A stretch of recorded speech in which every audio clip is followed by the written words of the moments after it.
Bom dia, boa tarde, boa noite. Bem-vindos ao canal Matemática e Aviões. Eu sou o Pedro Berto e desta vez faremos mais uma questão do IME, Instituto Militar de Engenharia. E dessa vez a questão de número 8 da prova de 2019 com ingresso em 2020 da prova discursiva de Química. Hoje é a primeira vez que nós faremos uma questão de Química aqui no canal. Mas é importante lembrar, a matemática ela é uma assistente de todas as outras matérias de exatas, como por exemplo a física, como por exemplo a química. Na física, a matemática nos ajuda a algebrizar os fenômenos físicos. E na química, a matemática nos ajuda a equacionar as reações químicas, como também a definir proporções. E portanto, o canal se chama Matemática e Aviões, mas nós valorizamos todas as matérias de exatas aqui e, sem dúvida, todas as outras matérias, como Sociologia, Filosofia, História e Português, porque tudo isso constitui a educação. E a educação é um passo muito importante para que nosso país possa se desenvolver cada vez mais. Portanto, farei a leitura do enunciado dessa questão com os senhores e, em seguida, vamos com a nossa solução. Estabeleça a relação entre os pares cujas estruturas estão representadas abaixo, identificando-os como enantiômeros, diastereoisômeros, isômeros constitucionais ou representações diferentes do mesmo composto. Bom, e como é de costume, eu sempre apresento aos senhores os conceitos importantes e dessa vez o conceito importante é justamente a questão, que é isomeria. Você se atentou que na leitura do enunciado foram ditos lá alguns nomes: enantiômeros, diastereoisômeros, isômeros constitucionais e representação diferente do mesmo composto. Então, vamos, antes de resolver, a questão ela tem 5 itens para que nós analisemos. Eu vou fazer uma breve explicação. Você se lembra que a isomeria ela é dividida em dois grandes grupos. Isomeria. A isomeria ela é dividida em dois grandes grupos. O primeiro deles é a isomeria constitucional.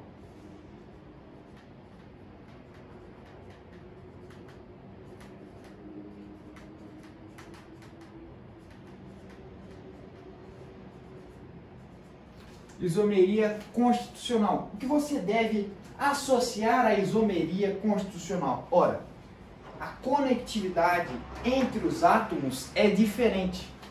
Então, aqui a conectividade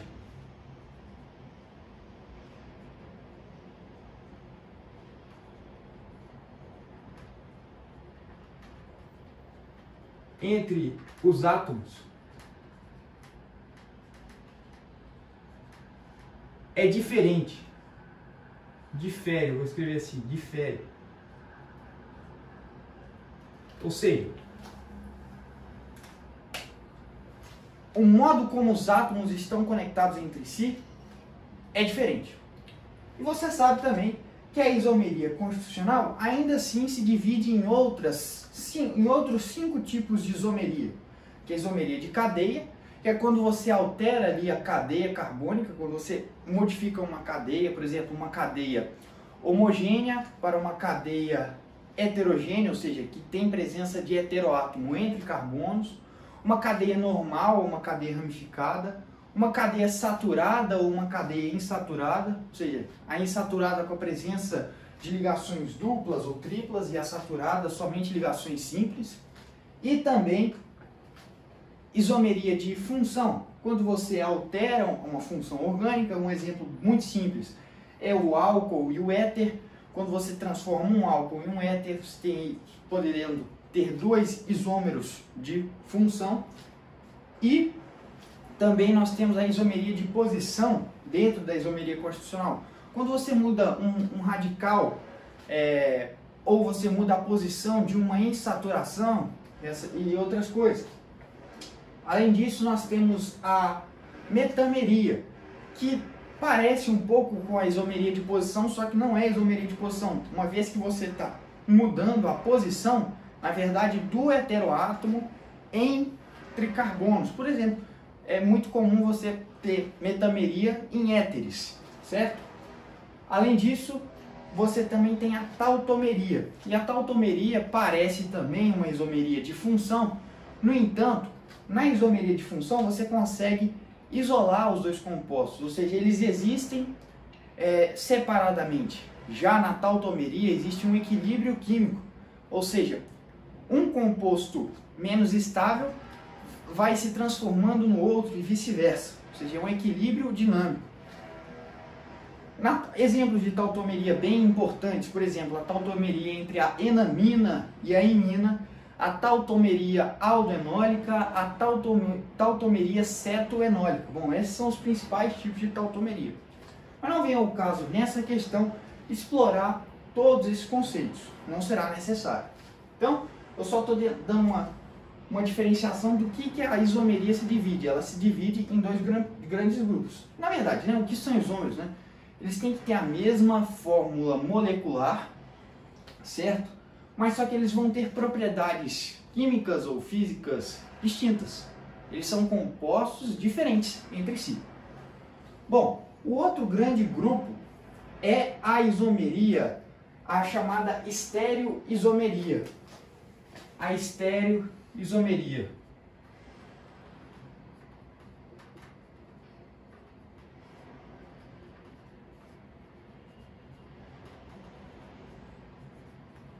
Dentro da estereoisomeria, nós temos ali dois grandes grupos, que é a estereoisomeria configuracional, que depois se subdivide em outros dois, e nós vamos abordar, e tem a estereoisomeria conformacional. Você vai mudar as conformações do composto.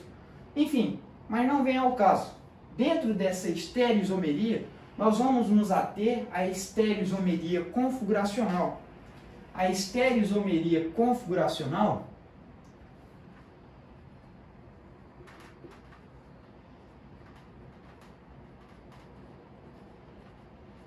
ela vai se subdividir em outros dois grandes grupos, que é aquela cis e trans e a ótica. Isomeria cis-trans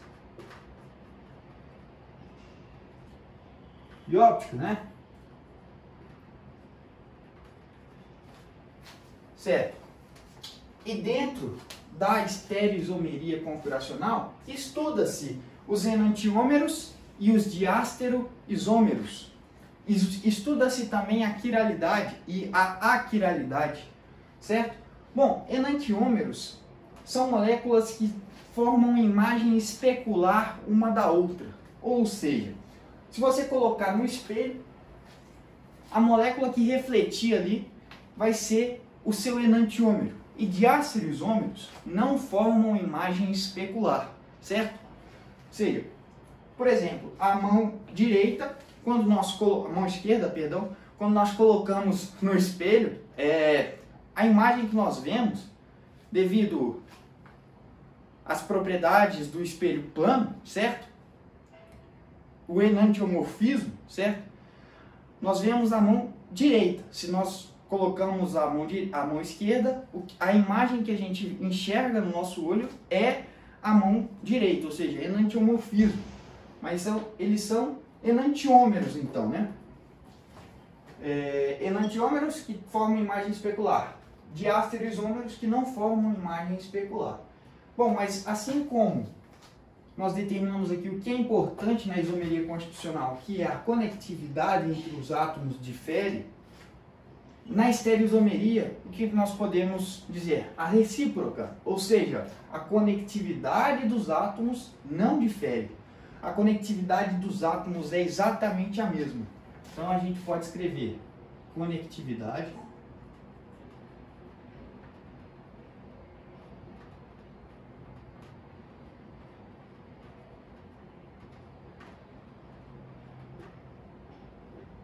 é a mesma.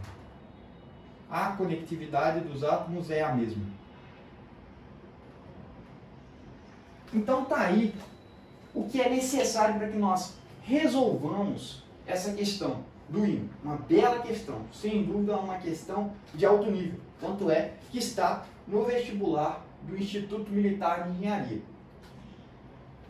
Um vestibular fantástico, que respeita o aluno, mas que exige do aluno o estudo. Porque uma questão desse nível só pode ser, você só consegue acertar ela se você domina com profundidade a matéria, se você conhece, se você realmente estudou. Então é uma questão belíssima. Então vamos logo, sem mais enrolação, resolver essa questão. Então ele quer que a gente defina se isso aqui é um diástero isômero, se é um enantiômero, se é um isômero constitucional e se é uma representação do mesmo composto. Então, de cara, a primeira coisa que nós devemos nos ater é justamente isso aqui que está escrito em vermelho. Olha, você faz a pergunta, a conectividade dos átomos difere? Se a resposta for não, você já sabe que é um caso de estereoisomeria. Aí depois você vai ter que analisar se é cis-trans ou óptica. Agora, a conectividade entre os átomos difere? Ora, então você já sabe que a isomeria constitucional acabou seus problemas. Então vamos começar a analisar esse primeiro composto aqui e nós já vamos, eu vou apagar ali porque a gente vai introduzir um conceito para resolver esse primeiro composto, certo? E vamos lá. Esse primeiro composto, você analisa aqui, ó, esse cara e esse cara. Você percebe que esse carbono, forma de traços, né? Esse carbono ele está conectado a um hidrogênio, a um cloro, a um outro carbono, né, um CH2 aqui, e ele está conectado a um carbono que tem cloro e hidrogênio. Bom, essa cunha fechada quer dizer que o hidrogênio está saindo aqui da lousa, está saindo aqui do quadro. E essa cunha tracejada, né, esses tracejados aqui, está dizendo que o negócio está entrando no plano. É como se nós tivéssemos algo assim. O vermelho é o tracejado e a cunha cheia é o azul. Então, ele tem um cloro, hidrogênio, um carbono que tem cloro e hidrogênio, e aqui tem um CH2, e aí segue o ciclo, né? Agora vamos lá para o composto que ele pede, para a gente fazer a primeira diferenciação. Primeira diferença. Esse camarada está conectado com um cloro e tracejado aqui o hidrogênio, conectado com hidrogênio. Um CH2, aí mais um carbono, cloro, hidrogênio e CH2. Você percebe claramente que a conectividade dos átomos não difere. A conectividade é exatamente a mesma. Ou seja, o que está alterando aí é a disposição no espaço. Então, de cara você elimina que esse composto não apresenta isomeria constitucional. Certo? Então, o que a gente vai determinar desse camarada aí? Como é que a gente vai determinar se ele é um enantiômero, ou seja, se ele é se esse cara é imagem desse e esse imagem desse? Vamos dizer assim, vamos nos apropriar de uma linguagem da matemática, seria uma bicondicional, se só se, uma ida e uma volta. Se esses caras são diásteros isômeros, enantiômeros, ou se isômeros constitucionais eles já não são. Ou se eles são representação do mesmo composto. Bom, para isso a gente precisa introduzir um conceito que 3 químicos, 2 ingleses e um suíço, introduziram, que é o sistema RS, para a gente determinar se eles são enantiômeros ou se eles são diastereoisômeros, certo? O R, que significa recto do latim, e o S, salvo engano, está associado à sinuosidade, sinistros do latim, sinistros, R rectus, S sinistros, certo? Então, o rectus e o S são enantiômeros entre si, ou seja, o R, o seu enantiômero é o S. Então a gente tem que determinar se esses compostos eles são RS. E veja, eles apresentam 2 carbonos com 4 ligantes distintos, certo? Então esses carbonos aqui, eles constituem centros estereogênicos. Vamos dizer assim, centros estereogênicos. Estou marcando aqui de vermelho para dizer que esses carbonos constituem os centros estereogênicos, onde se dá a isomeria óptica. Então, o centro estereogênico vai ser um carbono tetraédrico que tem os 4 ligantes distintos entre si. Então, vamos aqui para introduzir o sistema RS dos 3 químicos, 2 ingleses e 1 suíço. Os 2 ingleses são o Ken e o Ingold, e o suíço é o Prelog, certo? Então, sistema RS. Sistema RS. R vem de rectus e S vem de sinistros, certo? Salvo engano, é isso aí mesmo. Então, sistema RS. Eu vou fazer um desenho aqui e a gente vai ter que analisar. Veja, estou desenhando aqui um carbono e ele será o nosso centro estereogênico. Desenhando uma cunha fechada, um tracejado, outra cunha fechada e o tracinho simples quer dizer que está no plano. E é imprescindível para o sistema RS funcionar que nós saibamos a representação espacial. Por isso a cunha tracejada e por isso a cunha cheia. Ou seja, a prova já nos direciona para esse sistema RS para determinar se eles são enantiômeros ou não. Então, nós temos aqui cunha cheia, eu vou colocar aqui radical 1, radical 2, radical 3, radical 4, certo?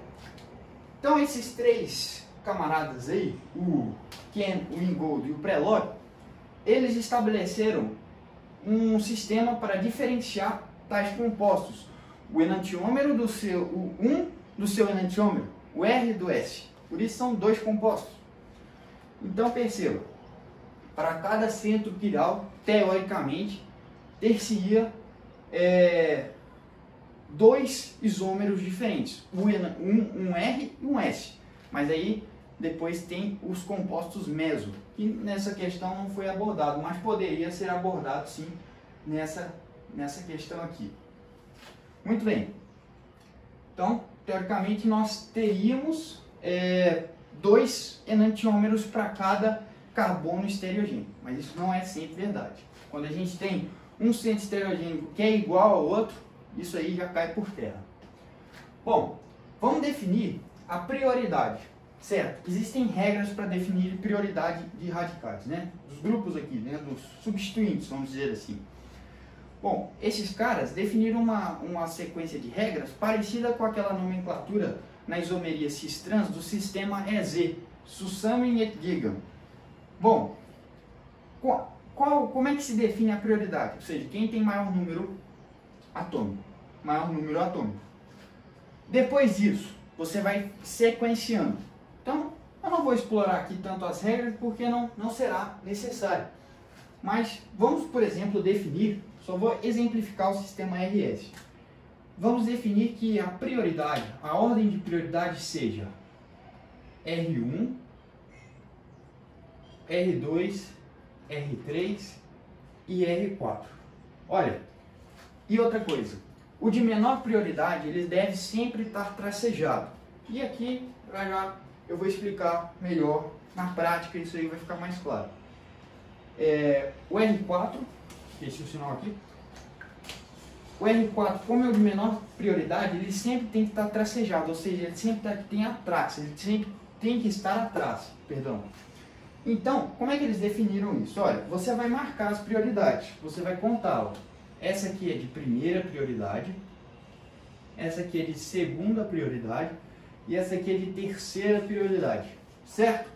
Pois bem, agora você vai percorrer o caminho, e esse camarada aqui é de quarta prioridade. Esse cara não importa, certo? Você não pode passar por cima do 3 e voltar para o 2. Mas você vai fazer isso aqui, ó. Vamos fazer de verde para ver no que dá. Olha, você sai do 1 e você vai em direção ao 2, como se você estivesse dando um giro na molécula. Olha, esse sentido aqui é claramente o anti-horário, certo? O anti-horário. Sentido horário, assim, e o sentido anti-horário assim, certo? Pois bem, como esse percurso aqui está no sentido anti-horário, define-se essa molécula como sendo do tipo S. Do tipo S, sinistros, estranho, né? Então, sem mais demora, vamos logo para a aplicação do nosso primeiro composto. Para determinar se eles são ou não enantiômeros, nós devemos analisar cada centro estereogênico desse, aplicando essa regrinha prática aí. Então, aqui a gente tem esse centro estereogênico. E vamos lá. Você consegue perceber dois centros estereogênicos aqui, certo? E aí poderia gerar até uma confusão. Por que essa molécula não tem cis-trans, né? Pois é, em compostos cíclicos, algumas moléculas podem ter isomeria cis-trans e isomeria óptica, certo? E às vezes até as duas. Mas então vamos analisar pelo sistema RS. Olha, o cloro é o que tem maior número atômico. Deixa eu até conferir o número atômico do cloro. O número atômico do cloro é 17, certo? O do carbono é 6, o do hidrogênio é 1. Então, o de maior prioridade, eu vou marcar aqui de vermelho, certo? O de maior prioridade é o cloro. Depois, você vai para o carbono, olha. Esse carbono, ele está conectado ao cloro e esse carbono está conectado ao hidrogênio. Logicamente, esse carbono aqui tem a segunda prioridade. Vou circular 1, 2. Muito bem. Esse aqui é o de terceira prioridade e esse aqui é o de quarta prioridade. Mas perceba, o hidrogênio está para frente. Quando isso acontece, a configuração que nós encontrarmos quando a gente fizer o giro aqui é o inverso, que é a correta. Então, perceba, nós vamos encontrar aqui, ó, que é 1, 2, 3, 4. Nós encontramos aqui em qual sentido? No sentido anti-horário, ou seja, S. Só que a gente sabe que não é S. Esse cara é R. Esse cara é R. Por quê? Porque esse hidrogênio está para frente. Como se a gente estivesse analisando a molécula ao contrário. Porque, pela regra, o de menor prioridade sempre tem que estar para trás. Agora vamos para esse outro carbono. Ó. O de maior prioridade para esse cara, agora eu vou fazer de verde. O de maior prioridade para esse cara também é o cloro. Depois vem esse carbono aqui, sem segredo, hein? Vem esse carbono aqui. E depois vem esse. E por último, o hidrogênio. Então, olha, qual é a sequência que nós devemos percorrer? Olha, não pode passar por cima do 3, então tem que passar por cima do de quarta prioridade. Então vamos fazer essa linha aqui, ó. Olha, você vê que nesse sentido está dando R. R. Certo? Então esse composto aqui, esses dois centros estereogênicos, eles deram R. Eu vou dar um nome UPAC desse composto, só para garantir. Bom, o nome UPAC desse composto aqui, ó, a gente pode definir esse carbono como sendo 1, 2, 3, 4, 5. O nome UPAC desse composto aqui vai ser o 1R, 2R, certo? 1, 2 dicloro ciclopentano, dicloro ciclopentano.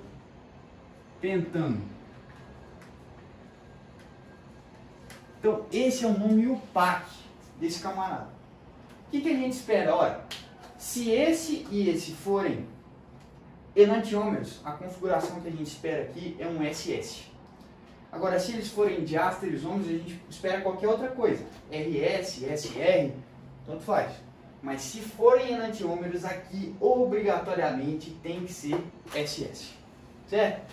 Então, esse seria o nome UPAC desse composto. Poderia ser também trans, porque esse é um composto cíclico que admite tanto a isomeria óptica quanto a isomeria cis-trans. E o composto RS seria um composto meso. A gente descobriria que ele é um composto meso. e poderia, opa, quase caiu aqui, e poderia ser chamado de cis. Só vou conferir se a câmera está gravando. Sim. Bom, então estou fazendo com bastante detalhe, por isso está demorada essa aula, mas vamos prosseguir. Agora esse cara, vamos definir aqui, ó. Esse cara tem a quarta prioridade, o cloro tem a primeira prioridade, esse carbono tem a segunda prioridade e esse aqui tem a terceira prioridade. Regra prática, a gente vai fazer o giro. Não pode passar por cima do 3, vamos fazer o giro de azul, conforme eu fiz. Não. Olha, você percebe que ele está girando no sentido anti-horário. O carbono está conforme, o hidrogênio está conforme a regra, que a quarta prioridade está atrás, tá? Então ele está girando no sentido anti-horário, ele é o S. Muito bem. Agora vamos fazer esse aqui. Da mesma forma. Primeira prioridade. Segunda prioridade. Terceira prioridade. Quarta prioridade. Como é que a gente deve girar isso aí? 1, 2, 3. 1, 2, 3. Bom, você percebe que ele está girando no sentido qual? No sentido horário. Mas ele não é R. Eu vou até escrever aqui. Ele não é R. Esse cara é S. E por quê? Olha, muito simples. Porque o hidrogênio ele está para frente. Então é como se nós estivéssemos analisando a molécula de trás para frente. Então, conforme o nosso esperado, conforme o que nós queríamos dizer, esse composto aqui é o chamado 2S, 3S, 1S, 2S, 2 dicloro ciclopentano.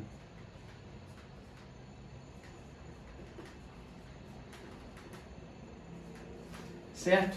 Então, para definir esses dois compostos, eles são o quê? Enantiômeros. Então, esses dois compostos aqui, eles são enantiômeros. São compostos enantiômeros. Eles formam um par de enantiômeros. Enantiômeros. Enantiômeros. Certo? Ou seja, formam imagem especular um do outro, né? Formam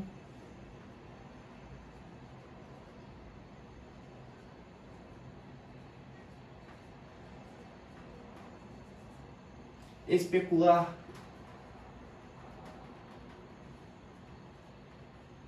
um do outro.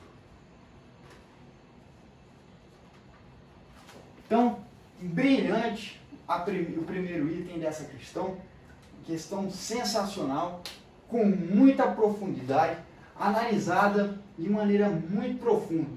Porque eu poderia simplesmente ter colocado um espelho aqui e dito, olha, forma uma imagem especular uma da outra, e você não entender absolutamente nada. Mas agora eu te garanto 100%, porque nós demos um nome. A gente deu um nome para esse composto. É 1R, 2R, 2 de cloro ciclopentano. E esse é 1S, 2S, 2 de cloro ciclopentano. Ou seja, eu garanto 100% que eles são enantiômeros. Constituem um par de enantiômeros. Agora, poderia só colocar ali e falar, realmente, é imagem especular. Certo. Mas por quê? Como é que você me garante? Só com o espelho? Certo. Então, poderia, é válida a resposta também, mas se responder desse jeito, mostra para o corretor o seu respeito para com a matéria, mostra a sua dedicação. E, portanto, eu recomendaria a resposta desse jeito, o estudo analítico com tamanha profundidade. Agora veja, no nosso item B. Para o nosso item B, ele é mais fácil, ele é realmente mais fácil. Esse aqui ele necessita, inclusive, de uma visão espacial. Eu, até quando eu fiz essa questão, eu fui ao computador, e lá no Paint, e tentei montar essa figura aqui, e lá tem aquele recurso que você pode girar. E eu dei um jeito de montar, e realmente eu girei para confirmar a visão espacial que eu tinha. Então, você vai, nessa questão, é um pouco mais abstrata, vamos dizer assim, ela exige a visão espacial, mas não é difícil de se entender. Olha, é como se você traçasse um eixo vertical aqui, ó. Um eixo vertical aqui. Você tem um cubo nas suas mãos. Bom, eu tinha um cubo maior, mas ele não está. Deixa eu ver se está aqui. Não está aqui. É como se tivesse um cubo, você vai girar ele. Mas de quantos graus? Olha, você vai girar nesse sentido aqui, ó, de 180 graus. De 180 graus. Se você der esse giro, você facilmente percebe que essa perninha, vamos dizer assim, esse metil aqui, ele vai se coincidir. Ou seja, isso aqui é a representação de um mesmo composto. Então, no nosso item B, é um item mais fácil, é a representação de um mesmo composto. Então, sem demora, esses dois caras aqui são a representação de um mesmo composto. Então, aqui tem um eixo imaginário, certo? Que a gente vai rotacionar esse composto aqui de 180 graus nesse sentido aqui indicado pela seta, diante desse eixo. E fazendo isso, você consegue ver que os compostos se sobrepõem ou superpõem, certo? E é importante, imagens especulares, ou seja, enantiômeros, eles não se superpõem, ou seja, a mão esquerda com a mão direita. Elas não podem se superpor, elas não se sobrepõem dessa maneira, certo? Então, vamos para o nosso item C. Mas antes, vamos fazer a resposta desse aqui.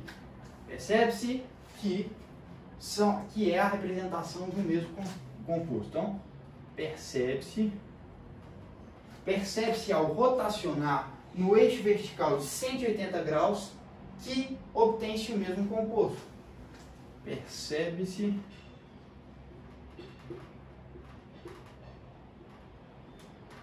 que ao rotacionar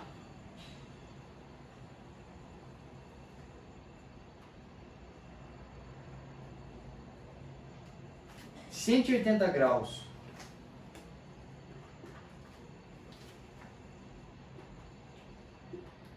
no eixo vertical,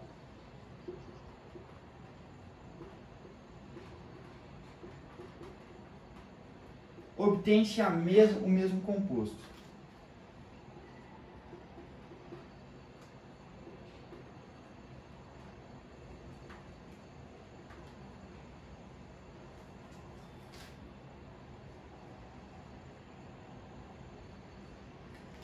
Obtém-se o mesmo composto. Olha, nós giramos aqui de 180 graus e obtivemos o mesmo composto. Certo, agora vamos logo para o nosso item C. O nosso item C de análise, a gente percebe aqui que está na fórmula de traço, certo? Mas eu vou identificar aqui esses hidrogênios. O carbono é tetravalente, portanto, ele faz 4 ligações. Então aqui a gente teria um hidrogênio aqui, um hidrogênio aqui. E este aqui é um caso clássico que nós temos aqui uma insaturação, certo? É um octeno, certo? Um ciclo-octeno, melhor dizendo. E nós percebemos aqui um eixo de simetria. E claramente nós vemos a posição cis. A posição cis. Então, a gente não fez a análise, né? Se a conectividade dos átomos aqui difere ou não. Você percebe alguma conectividade diferente nesse composto B? Claramente não. Não há nenhum átomo conectado de modo distinto. Agora, nesse composto C, há algum átomo conectado distinto? De maneira distinta? Também não. Ou seja, são todos casos de análise para isomeria, para estereoisomeria, que seria isomeria óptica ou cis-trans. E no caso aqui, nós temos o cis e o trans. Então a gente percebe aqui a posição cis. Muito simples. E nesse cara aqui também, apesar dessa confusão que ele tentou gerar aqui na questão, tentar, né, fazer essa confusão, que é para trás, assim, né? A visão espacial dessa figura é até estranha, né? Como se estivesse à frente e ali atrás, então ficou bem estranho. Mas, do mesmo modo, a gente nota o hidrogênio aqui e o hidrogênio aqui. Logo, isso aqui também está na posição cis. Logo, isso aqui também está na posição cis. E sem perda de tempo no item C, um item relativamente tranquilo, se comparado ao primeiro, mais tranquilo, porque esse item aqui, você podia ter colocado só o espelho, como eu havia dito antes. Mas olha, fazer essa análise é realmente você demonstrar para o corretor que você tem conhecimento da matéria. Então a gente percebe aqui, ambos na posição cis,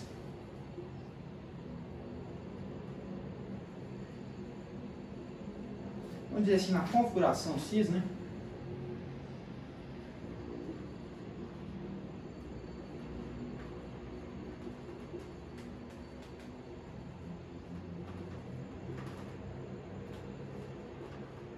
Representação da mesma molécula. Eu esqueci aqui. Representam o mesmo composto. Deixa eu ver como está no enunciado. Representação diferentes do mesmo composto. Representação diferente.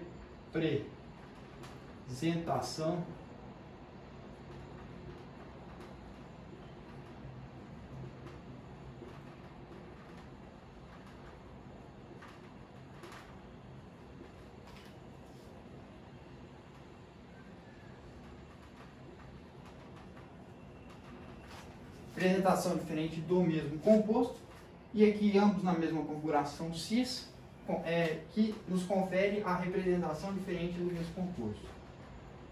Representação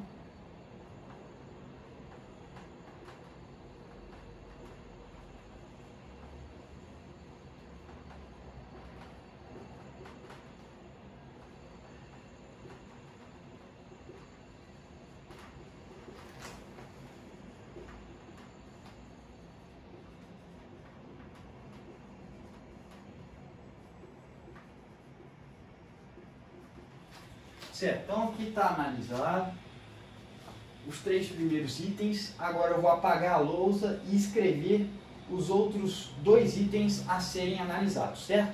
Então eu vou escrever aqui, vou apagar a lousa e já vou escrever. Então se você quiser tirar uma foto aí da primeira parte da resolução, no seu celular, no seu computador, fique à vontade. Vou apagar a lousa agora, certo? Então, nesse item nós vamos recorreremos àquele primeiro questionamento, perdão. A conectividade entre os átomos aqui está alterada? Claramente, olha, nós temos aqui carbono, carbono, carbono, e aqui tem um carbono. Mas olha aqui tem CH2, CH2, CH2, CH2. Aqui é CH, certo? CH2, CH2, CH3. É claro que a conectividade dos átomos está diferente. Então esse aí foi o item mais fácil, sem dúvida, dessa questão. Você só precisava observar. Perguntar, a conectividade dos átomos se altera? Sim. Ora, são isômeros constitucionais. Pronto, fim de papo. Isômeros constitucionais, e a gente observa que neste caso se caracteriza um isômero de cadeia. Aqui nós temos uma cadeia ramificada e aqui uma cadeia normal, né? Um ciclo sem ramificações e aqui um ciclo com ramificação, certo?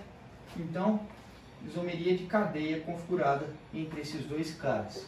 Então, a gente percebe que devido à mudança de conectividade entre os átomos, nós percebemos que eles constituem isômeros constitucionais, certo? Eles formam um par de isômeros constitucionais.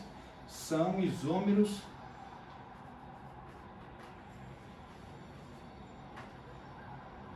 constitucionais.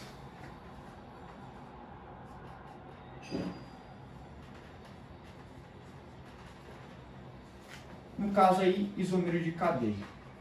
Então, certo? isômero de cadeia. Nós temos aqui um ciclo com ramificação e um ciclo sem ramificação. Muito bem. Então, vamos agora para o nosso último item. O nosso último item é um caso muitíssimo especial, um caso também muito bom, que é quando nós não temos um centro estereogênico, mas a molécula pode apresentar quiralidade. Bom, voltamos aqui. Vamos fazer esse caso aqui, que é a letra E, certo? Nós vamos fazer aqui o caso da letra E, que é referente a uma propriedade muito interessante, que se refere aos alenos, e que diz que o plano da ligação π dessa ala é perpendicular ao plano das ligações π dessa outra ala. O que eu quero dizer? É que, por exemplo, aqui nós temos o meu caderno, faz o papel da lousa. O caderno que eu anotei um enunciado para ler aqui com os senhores. E nós temos aqui essas duas canetas, a verde e a preta, perpendiculares ao plano. Ou seja, como se aqui fosse o plano de uma das ligações π e aqui o plano das outras ligações π. E é mais ou menos isso que ocorre. Isso nos gera uma propriedade muito interessante, que é a quiralidade em uma molécula que não apresenta centro estereogênico. Certo? E a quiralidade é a propriedade de você poder ter uma imagem que não se sobrepõe a outra diante do seu espelho, formar a imagem, certo?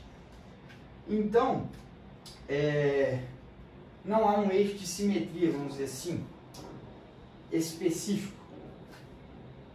Enfim, o primeiro composto é esse, da prova, e o segundo composto que ele pede para analisar, levando em consideração o fato dessa propriedade, né, de um plano ser perpendicular ao outro, ou seja, eles não estão no mesmo plano. Isso aqui caracteriza as ligações de um aleno, vamos dizer assim, que é um propadieno, né? O outro composto é do mesmo modo, só que aqui nós temos um hidrogênio, aqui nós temos um hidrogênio, salvo engano, deixa eu ver. Bom, vamos lá. Aqui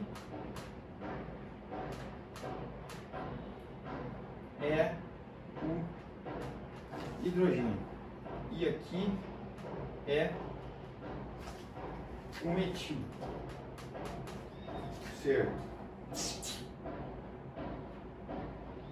Beleza? E aqui seria para nós o metil e o hidrogênio. Bom, é assim que está lá na prova, que eu havia me esquecido, porque eu só copiei o enunciado, mas eu não copiei os itens aqui, né? Não copiei. Bom, isso, exatamente assim. Agora você percebe que essa molécula ela é igual a outra. Igual aquele caso do item B, né? Basta um giro para que nós consideremos isso.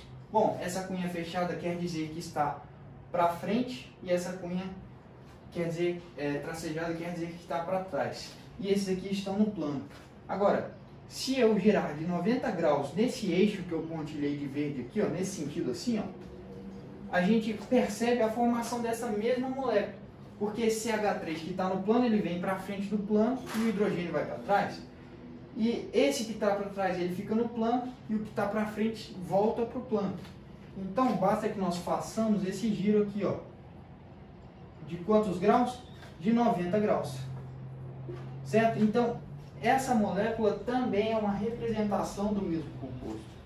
Então, para finalizar a nossa questão 8 do RIM, da prova discursiva de Química, do ano de 2019, com ingresso em 2020, representação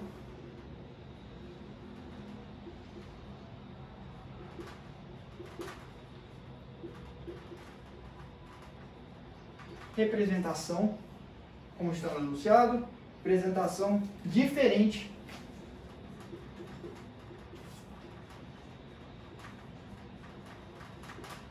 dê o mesmo composto.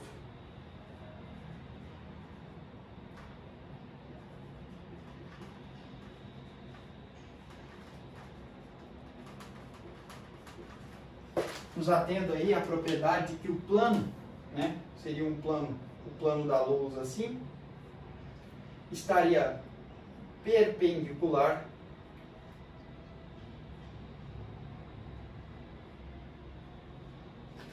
ao outro plano. Esse desenho aqui não ficou muito bom, mas dá para ter uma noção. Mas o melhor jeito mesmo, pega aqui o caderno, esse aqui é a lousa e esse aqui seria o plano perpendicular, certo?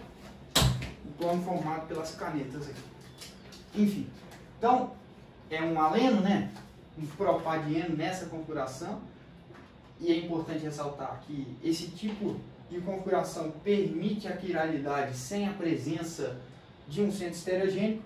Então aqui finalizamos mais uma questão do IME, que é, sem dúvida, um vestibular de altíssimo nível, um vestibular, como eu disse no início, que respeita o aluno, mas que exige dele muito estudo e muita dedicação. Então a mensagem que eu deixo nesse final de aula bem extensa, uma aula muito produtiva, cheia de bons conceitos, sólida, é a seguinte: Brasil acima de tudo, e firmes no nosso objetivo de conquistar os nossos sonhos tão almejados. Muitíssimo obrigado e até a próxima.